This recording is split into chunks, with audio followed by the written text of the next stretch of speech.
না, বলতেছি গোমরাহিতে আছো, তওবা করতে হবে। কি করতে হবে?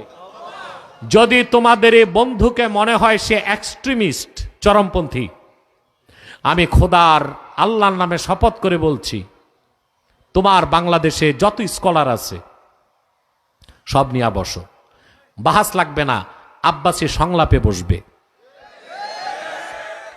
লামাযহাবী মতবাদ মতাদর্শ একটা বাতিল ফেরকা, তা আমি যদি প্রমাণ করতে না পারি, রংপুরের মাটিতে কোনোদিন আমি প্রবেশ করব না, ওয়াদা করছি। এখানে ডিনার আছে, আর মরহুম করিমউদ্দিন ভরসা, রহিমউদ্দিন ভরসা, এক আমরা ছোটকালে শুনতাম করিমউদ্দিন রহিমউদ্দিন, দুই দলের দুই এমপি, ঠিক না? দোয়া করে দিয়েন এমদাদুল হকের জন্য, আল্লাহ তারে জনসেবার সুযোগ দেখ। আমি তো এর বেশি বলতে পারি না। এই সম্মানিত সুধী।